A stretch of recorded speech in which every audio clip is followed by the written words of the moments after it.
소서 6장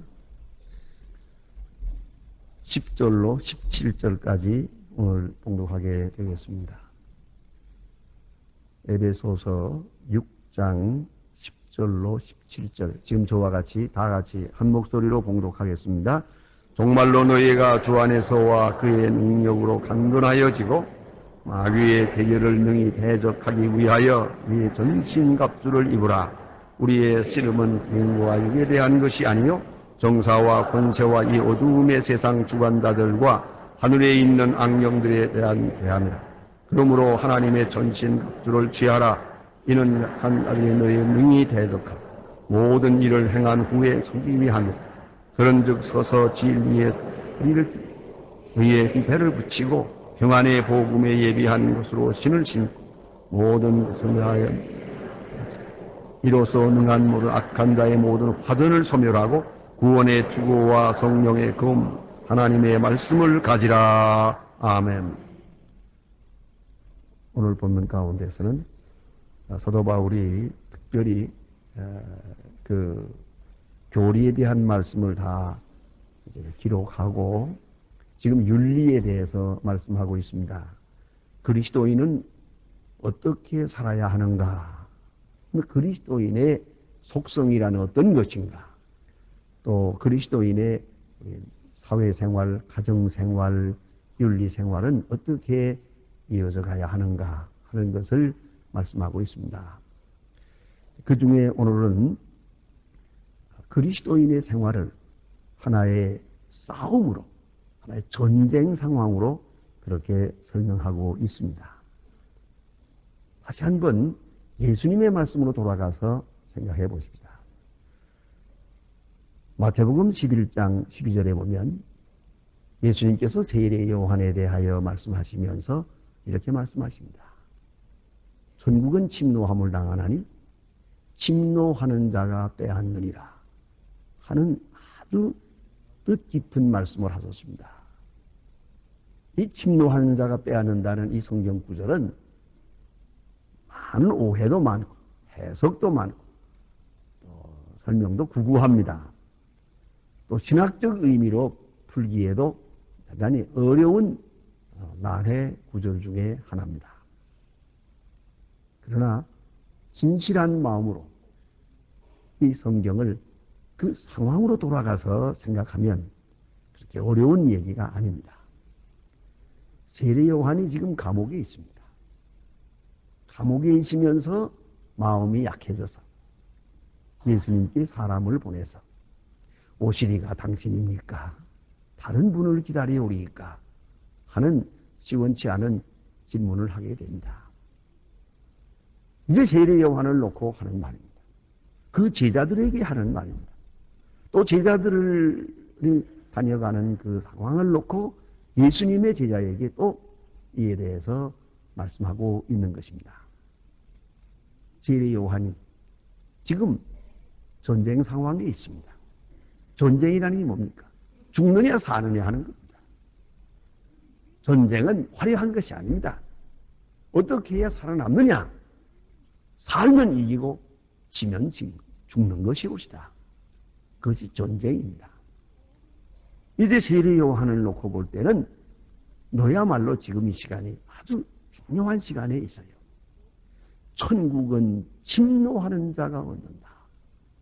이 침노한다는 말은 공격한다는 뜻이에요.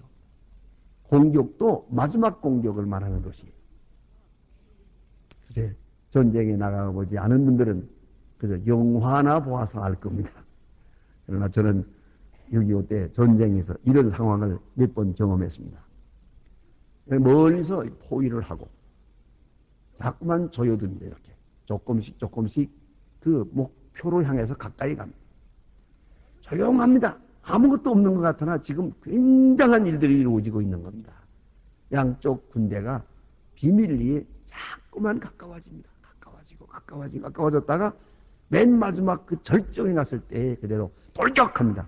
그러면은 그때는 그래서 총도 쏘고 뭐 뛰기도 하고 뭐 육박전을 할 때는 뭐 칼로 찌르고 얼마나 비참한지 모릅니다. 부딪히는 순간 바로 그런 순간, 공격해 들어가는 그런 순간을 침공이라고 합니다. 비아제타이라고 합니다. 비아제타이 하는 이 말은 대단히 중요한 의미가 있어요. 천국은 다시 말해서 목숨을 걸고 싸우는 그런 자세로 얻어야 얻을 수 있는 것이다. 이 생각, 저 생각, 그거 안 됩니다. 생명 중심의 확고한 결단을 가지고 출발해야 승리할 수 있는 것이에요. 오직 생명. 그래서 천국은 침노하는 자가 빼앗는다 라고 말씀하십니다. 역시 전쟁 상황으로 신앙을 말씀하고 있습니다. 또 예수님께서 아주 뜻깊은 말씀을 하셔서 베드로까지도 오해했던 일이 있습니다. 그것이 바로 겟세마네 동산에 올라가실 때 예수님께서는 제자들을 돌아보시며 말씀하셨습니다. 검이 있느냐? 예, 여기 두 자루가 있습니다. 촉촉하다. 옷을 팔아 검을 사라. 참 죄송하지만 내가 그 자리에 제자라도 무슨 말하는지 알아들을 것 같지 않아요. 정말 너무너무 뜻깊은 이야기가 돼서 그 어떻게 알아듣습니까? 그 상황 속에서. 옷을 팔아 검을 사라. 그 설명이 없습니다. 그리고 겟세마네 동산으로 올라가십니다. 그야말로 먼 훗날에나 알아들을 수 있는 그런 깊은 말씀을 하셨습니다. 그 말은 뭡니까? 지금이 전쟁 상황이라는 거죠. 오늘 밤 내 영혼이 죽느냐 사느냐예요. 이런 절박한 상황을 말하는 것이에요. 지금 옷이 무슨 소용이 있어요? 지금은 오로지 검이 중요한 거예요. 검 한 자루가 필요하지 내일 입을 거 모레 입을 거 다음 겨울에 입을 거 그거 중요하지 않아요. 지금은 옷을 팔아 검을 사라. 다시 말하면 영적으로 정신적으로 완전 무장을 하라. 그런 말이겠죠. 오늘 본문 말씀에 사도 바울은 두 말씀을 하십니다. 강건하여라. 전신갑주를 입으라. 두 가지로 말합니다. 예수님께서 하신 말씀과 같은 맥락이에요. 바울이 이렇게 말하게 되는 이유도 있습니다. 그것은 사도 바울이 로마 감옥에 있습니다. 언제 어떻게 생명이 끝날는지 알 수 없습니다. 그야말로 지금 바울 자신이 영적으로 신앙적으로 그는 지금 전쟁 상황에 있는 겁니다. 그러면서 밖에 있는 교인들을 생각합니다. 앞에 많은 핍박이 있습니다. 수많은 사람들이 예수의 이름으로 순교하게 됩니다. 이런 많은 절박한 현실이 다가오고 있는데 이제 무장하라. 전쟁 상황을 이해하고 확고한 완전 무장을 해야겠다. 그래요. 먼저는 강건하라 그랬습니다. 내적인 것이에요. 전신갑주를 입으라. 외적인 것이에요. 강건. 여러분 참 중요하지 않습니까? 전쟁 뭐니 해도 건강해야 전쟁하죠. 더구나 정신적으로 영적으로 건강해야죠. 해이하면 아무것도 안 되는 거예요. 그 흔히 말하기를 이것을 전쟁용으로서는 사기라고 그래요. 사기. 이 사기가 충천해야 되는 거거든요. 꼭 이긴다는 자신감, 또 죽어도 상관이 없다는 그러한 마음, 생명을 바치고자 하는 확고한 마음이 있어야지. 여기서 정신적으로 나약해지면 이 전쟁은 해보나 마나 한 것이거든요. 그래서 강건하라 그랬어요. 특별히 주 안에서 강건하라. 주 은혜 안에, 주님의 말씀 안에서 강건하라. 주의 사랑 안에서 강건하라. 주 안에서란 엔 크리스토라고 하는 말은 사도 바울에게 있어서는 아주 신비스러운 용어입니다. 사도 바울은 주 안에 그리스도 안에라는 말을 그의 편지 중에 무려 150번이나 말합니다. 주 안에라고 하는 이 말 한마디가 바울 신학의 핵심입니다. 신비로우면서도 철학적이고 논리적이면서도 체험적인 말씀입니다. 주 안에서 무궁무진한 진리가 또 신비로운 능력이 담겨 있는 말씀입니다. 주 안에서 강건하십시오.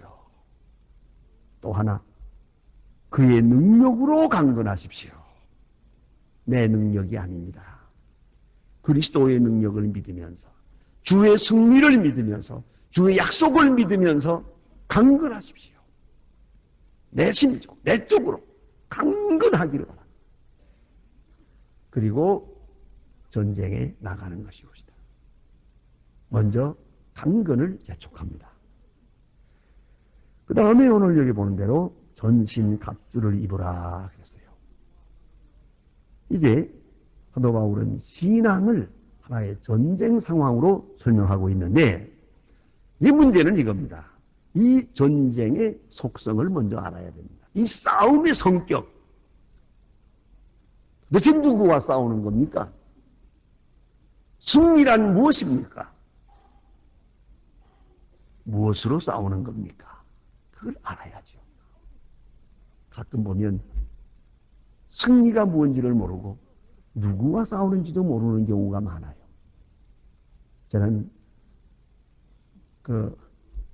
권투를 해본 일은 없지만 텔레비에 나올 때 그 권투 시합 하는 거 보기를 좋아합니다. 목사가 권투하는 걸 좋아하니까 제 집사람이 그 목사가 왜 이렇게 때리고 치는 걸 좋아하느냐고 합니다만은, 저는 나름대로 권투 그 보기를 좋아하는 이유가 있습니다. 나는 그 때리고 치고 맞고 쓰러지고 하는 것보다 해설자의 해설이 더 마음에 들어요. 그 중간에 한마디씩 하는 거 보면요, 거기에 진리가 있어요. 최선의 방어는 공격이다. 옳은 말씀이야. 그렇잖아요. 저렇게 물러서기만 하다가는 저건 당합니다. 안 됩니다. 자꾸 손을 내밀어야지. 그러기도 하고요. 어떤 때는 그런 얘기를 하대요. 그래서 아주 설교를 하더만요. 저 선수가, 저 챔피언이 넉 달 전에 KO 당한 경험이 있습니다. 한 번 잘못 맞아가지고. 그래서 자꾸 저렇게 겁을 내는데, 저 선수가 빨리 과거를 잊어야 됩니다. 그래. 내가 들으면서 아멘 그랬어요. 그렇잖아요. 그렇잖아요. 그 실패한 과거 빨리 잊어버려야 이 싸움이 되지. 그거 자꾸 생각하니까 또 맞을까봐 벌벌 떨고 있으니 이 됩니까 이게 게임이. 그렇잖아요. 그런 재미에 봅니다. 그런데 특별히 제가 더 좋아하는 것은 그 때리고 칠 때 보면 꼭 죽일 것 같아요. 죽을 것도 같고 죽일 것도 같아요. 보세요. 어쩌다가 좀 피가 나면은 피 안 나는 데 때려야 되잖아요. 피 나는 데 때립니다. 때리는 방법이 피 내리는데 그 약점 피 나는 그 자리를 그냥 계속 칩니다. 이 사람들이 이거 잔인합니다 이거. 그럴 때 보면 이 사람들이 이거 참 못됐다 싶은데 웬걸 땡 하면 또 끌어안습니다. 난 그게 너무 마음에 들어요. 아무리 싸우다가도 땡 하면 끝이요. 왜? 내가 너 미워서 때린 게 아니라 이거지. 내가 왜 싸우는 거냐 이거예요. 이건 힘을 겨루는 것이지 하나의 이건 스포츠지. 결코 내가 너를 미워서 때리는 것도 아니고 죽으라고 때리는 것도 아니고 화생 결단 내자는 것도 아니다 이거예요. 그러면 누굴 때리는 겁니까? 무엇을 때리는 겁니까? 이게 중요한 거예요. 싸워요. 무엇과 더불어 싸우는 겁니까? 그렇지 않습니까? 이걸 알아야 돼요. 싸우고 오늘 여기는 레슬링 씨름을 하는데 대상이 누굽니까? 무엇과 더불어 싸우는 겁니까? 오늘 성경은 말하기를 혈과 육에 대한 것이 아니요 그랬어요. 혈과 육에 대한 것이 아니요. 무슨 말입니까? 이 육체에 대한 것, 혈기에 대한 것 이런 거 아니에요. 그 말은 세상적인 것이 아니라는 거죠. 소유하고자 하는 것도 아니고 정복하려는 것도 아니고 무슨 명예를 얻으려는 것도 아니고 싸워 이기려는 것 그런 거 아니에요. 그리스도인의 싸움이란 거기에 있지 않아요. 살아남기 위한 싸움도 아니에요. 스데반처럼 천사의 얼굴을 하고 원수를 위하여 기도하면서 죽으면 이건 승리예요. 이건 이긴 거예요. 예수님은 십자가를 졌지만은 이긴 거예요. 진 거 아니에요. 십자가를 어떻게 보느냐? 승리의 십자가죠. 그러나 세상적으로 보면 죽었잖아요. 여기서 싸움의 성격을 똑바로 알 수 있어야 돼요. 여러분 때때로 사업을 하다가 손해를 봤다 합시다. 그러나 진실하게 의롭게 살다가 손해보았어요. 그러나 이긴 거예요. 죄 많이 짓고 돈 벌었어요. 진 거예요. 그걸 잊지 말아야죠. 자, 그러니까 가끔 보면 그런 경우가 있어요. 어떤 국민학교 담임 선생님이 시험을 보는데 감독을 했어요. 책상에 앉아가지고 책을 보면서 아이들 시험 보는 걸 감독하면서 보니까 거기에 공부 잘하는 아이가 아이고 시험을 생각이 안 나가지고 못합니다. 다 써놓고는 한 문제가 생각이 안 나가지고 애를 쓰고 있으니까 그 옆에 있는 아이가 딱 보니까 그 쉬운 걸 못 쓰고 있거든요. 그리고 시험지를 딱 보여주는 거예요. 이렇게 보여주니까 얘가 착한 아이가 돼서 안 보려고 하는 거예요. 안 보려고 자꾸 꾹꾹 찌르면서 보라고 그래요. 안 보려고. 선생님은 못 본 척하고 보면서 고놈들끼리고 그거 갖고 있구나 알고 있었어요. 하고 가만히 보았더니 아이 녀석이 탁 보더니 써요. 보고 썼어요. 그 다음에는 시험지를 놓고는 얼굴이 뻘개가지고 그냥 시험 답안지를 낼 때 다 하나씩 가서 내고 가는데 얘는 안 내요. 맨 마지막에 다 낸 다음에 혼자 떡 가지고 와서 선생님 앞에 내놓으면서 빵 좀 주세요. 선생님이 걔를 끌어안고 내가 마귀의 시험을 이기려고 애쓰는 것을 보았다. 너는 이 시간에 승리한 것이다. 끌어안고 울었고 칭찬해 주었어요. 너는 100점이다 그랬어요. 여러분 간인구에서 100점 맞으면 빵점이에요. 정직하게 빵점을 맞아도 그건 100점이에요. 그걸 잊지 말아야죠. 그러니까 오늘 여기 보니까 세상적으로 싸우는 게 아니라요. 그런 물리적인 것이 아니고 정치적인 것이 아니에요.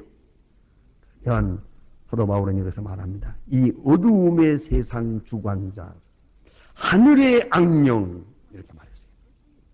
그와 더불어 싸우는 것이다. 사실은 우리가 싸우는 것은 죄와 더불어 싸워요.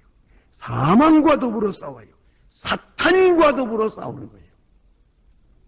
에베소 2장 2절 이미 에베소에서 사도 바울은 말했습니다. 공중 권세 잡은 자를 따라서므로 공중 권세 잡은 자 바울은 이렇게 영적인 정의사학적 용어를 많이 썼어요. 이건 세계관의 문제입니다. 옛날 세계관으로 볼 때는 하늘은 하나님의 세계예요. 땅은 인간의 세계예요. 공중이라는 것은 악령들의 세계예요. 이것이 바로 헬라 사람들이 말하는 신화적 세계입니다. 여기에 도깨비들이 있어가지고 서로 귀신들이 서로 부딪히고 싸우고 뭐 이렇게 질투하고 뭐 그렇게 되는 걸로 되어 있어요. 그런 세계관 속에 있기 때문에 오늘 여기서 공중의 권세 잡은 자 이렇게 말하게 되는 것이고요. 오늘에도 보니까 하늘에 있는 악령 하는 말이 그런 뜻입니다. 그러면 타락이란 일단 하나님의 뜻을 떠나서 죄를 짓는 것이 타락이에요. 그러나 죄를 짓는 순간 벌써 죄의 노예가 됩니다. 그 다음에는 마귀의 노예가 됩니다. 내가 죄를 지을 때 마귀가 기뻐합니다. 마귀에게 틈을 주는 겁니다. 그 다음부터 자유가 없습니다. 어떤 자유? 회개하는 자유가 없어요. 회개해야겠다면서 할 수가 없어요. 악령이 딱 붙들고 있으니까요. 그런 거로 우리는 악령의 세력을 이겨야 한다. 그런 말씀이 옵시다. 우리가 영적인 알고 보면 모든 싸움은 영적인 싸움이라는 걸 알아야 돼요. 저 깊은 곳에는 영적인 싸움이 있어요. 여러분 요새 같은 과학 세상에 그런 일이 있겠냐? 안 그렇습니다. 오래전에 읽은 책에 보면은 아주 영적인 지각이 큰 높은 그런 선교사 한 분이 계세요. 그분이 아프리카에 가서 선교하고 한평생을 살았어요. 경건하게 산 분이요. 30년 후에 런던에 돌아와서 런던에 내리면서 한 말이 이겁니다. 아프리카보다 런던은 100배나 더 영적으로 타락했다. 악령의 역사가 충만하다고 말했어요.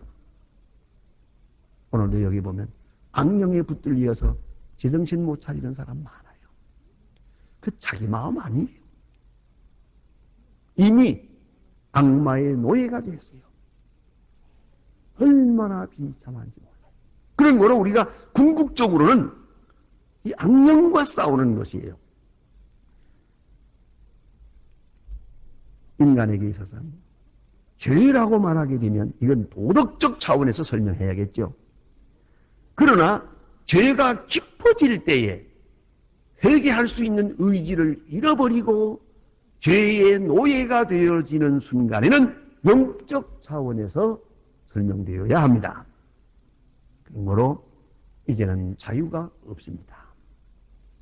최종적으로는 우리는 궁극적으로 악령과 더불어 싸운다는 걸 잊지 말아야 합니다.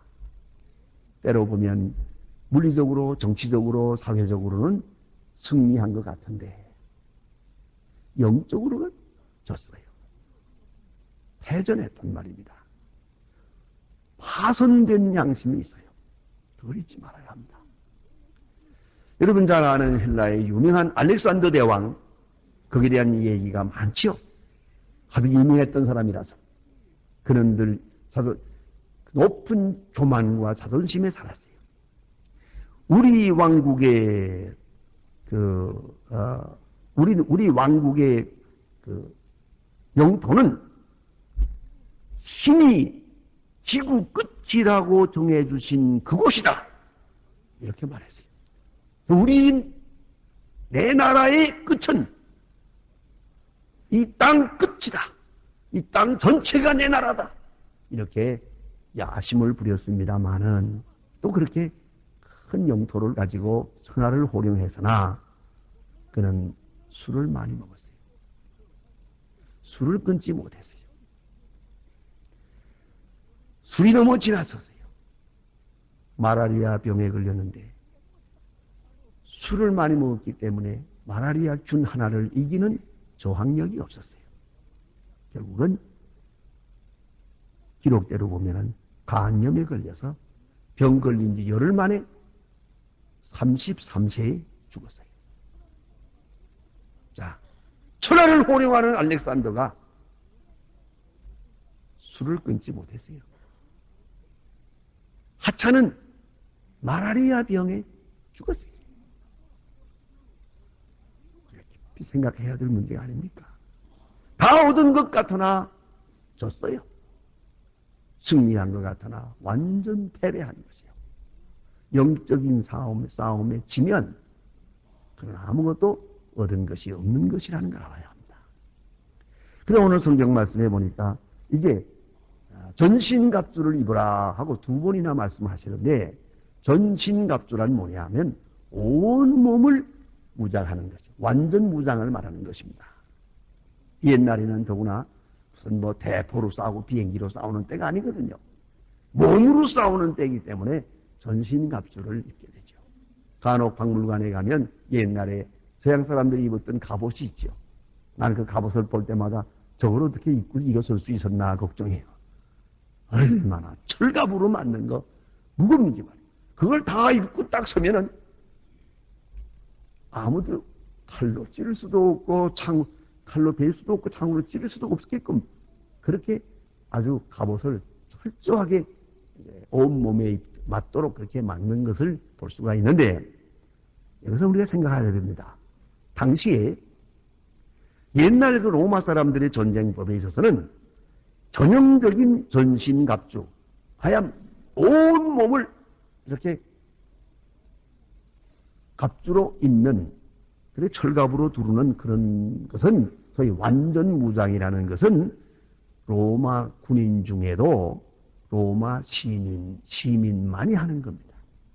백부장, 천부장, 십부장, 그리고 아주 훌륭한 군인들만 하는 거예요. 로마 시민만.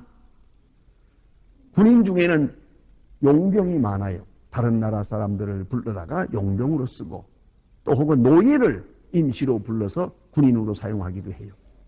그런 말하자면 쫄병들, 그런 하질 군인들은 다시 말하면 단순 무장만 시켜서요. 창 가진 사람은 창만, 또 횃불 가진 사람은 횃불만, 활 가진 사람은 활만, 요것뿐입니다. 전신갑주를 입히지 않았습니다. 너는 그것만 하면 되는 거예요. 불지를 하면 불지르고, 물을 부으라면 물 쏟아 붓고, 이 구르마를 끌으라면 끄는 거예요. 그러나 군인이지만은 그들에게는 전신갑주가 없어요. 그런 거로 이 전신갑주라고 하는 말은 가장 정예 부대, 가장 완전한 로마 군인에게 주어지는 특권입니다. 이 전신갑주를 입게 됩니다. 그럼 이 완전 무장 정병을 놓고 생각해 봅니다. 우리 그리스도인은 완전 무장한 정병이어야 한다는 거죠. 허술한 데가 있어서는 안 돼요. 어떤 마귀가 대적을 하더라도 이길 수 있는 넉넉한, 특별히 철저히 방어할 수 있는 방어 능력이 있어야 한다는 거죠. 그래서 오늘 완전 무장에 대해서 얘기를 하고 있는데, 모른지 사도 바울은 로마 감옥에 있으면서 로마 군인들을 많이 보았거든요. 그 완전 무장한 군인을 보면서 한편 부럽기도 했을 거예요. 그때 그런 역설적으로 생각합니다. 너희들은 그렇게 쓸데없는 갑옷을 입고 전쟁에 나가지만 그리스도인은 영적으로 완전 무장한 것이니라. 이렇게 생각하게 되고 또 이 편지도 쓰게 됐다고 생각합니다. 이제 영적인 무장, 신앙적인 무장에 대해서 생각해 보십시다. 신앙인은 악령과 더불어 세상과 더불어 싸울 때 이렇게 무장합니다. 먼저 6가지로 말하는 중에 첫째, 허리띠. 군인에게서 허리띠 아주 중요해요. 옷을 입었지만은 허리띠를 매지 않으면 그 옷이 나를 돕는 게 아니라 옷이 내 활동을 방해하는 거예요. 그래서 여러분, 특별히 이 부엌에서 일하실 때도 허리띠를 매잖아요. 더구나 한복을 입고 일하려면은 이 넥타이라도 갖다 매야지. 허리띠를 묶어야 활동할 수 있지. 이 너펄너펄하면 안 되는 거거든요. 허리띠는 무장의 기본입니다. 그뿐만 아니라 로마 군인에 있어서는 이 허리띠에다가 칼을 차거든요. 이 허리띠에다가 칼을 차고 물병을 차고 이런단 말이에요. 화약을 차고 이런데. 그러니까 이 허리띠가 모든 것을 다 묶는 그런 역할을 하죠. 그래서 여기는 진리의 허리띠를 띠라. 진리로 허리띠를 띠는 거예요. 예? 진리가 너를 묶어야만 하는 거죠. 다음에 의의 흉패를 붙이라. 흉패란 가슴에 있는 패를 말합니다. 이건 심장을 보호하기 위해서 이걸 흉패를 합니다. 그런데 이 의의 흉패라. 의의 흉패. 다시 말하면 의를 끝까지 보존해야 돼요. 다른 걸 다 잃어버려도 의는 보존해야 돼요. 다시 말하면 팔을 잃어버려도 가슴은 지켜야 돼요. 다리를 잃어버려도 가슴은 지켜야 살아남을 수가 있어요. 그래서 의의 흉패를 붙이는 거예요. 의는 절대로 잃어서는 안 돼. 돈도 잃고 명예도 잃고 우리가 잃어버리는 거 다 잃어버린다 하더라. 때로는 생명을 잃어버려도 의는 지켜야 됩니다. 의로서 내 생명을 지켜가는 것이기 때문이에요. 또 여기 보니까 복음으로 신을 신고 그랬어요. 신은 행동을 말하는 것입니다. 아무리 먼 길을 걸어가도 달려가도 지장금 수 있는 신을 신으라. 복음의 신을 신으라.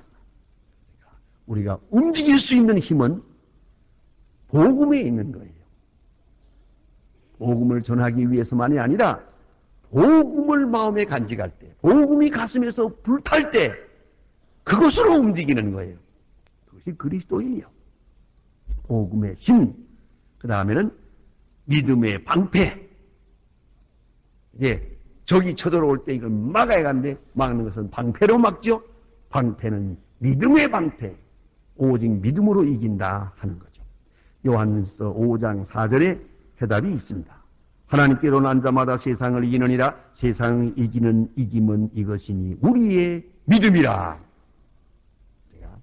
모든 시험 다가올 때 그걸 막을 수 있는 것은 훌륭한 믿음뿐입니다. 1967년 6월 5일 역사적인 날입니다.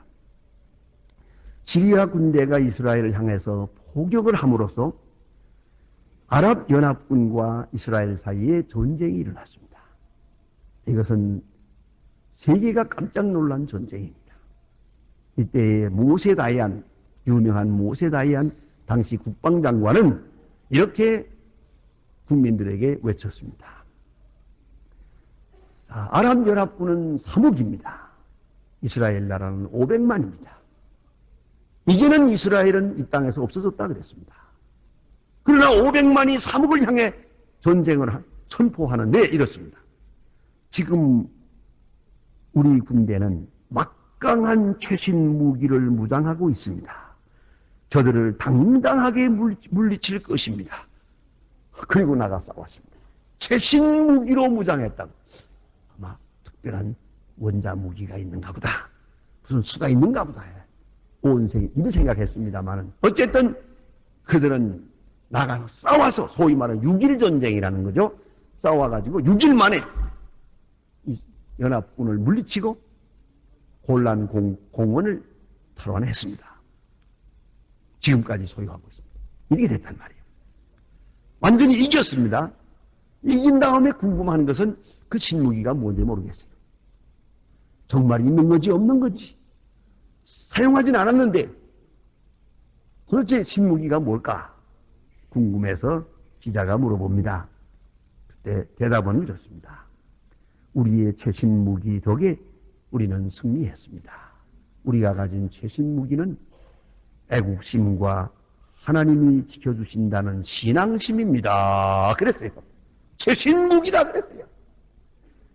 야, 여러분 믿음, 오직 믿음만이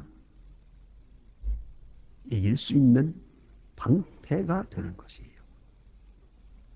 다섯째는 구원의 투구를 쓰라. 투구라는 것은 헬멧입니다. 요새는 투구라면 잘 못 알아들어요. 헬멧이라면 알아들을 거예요.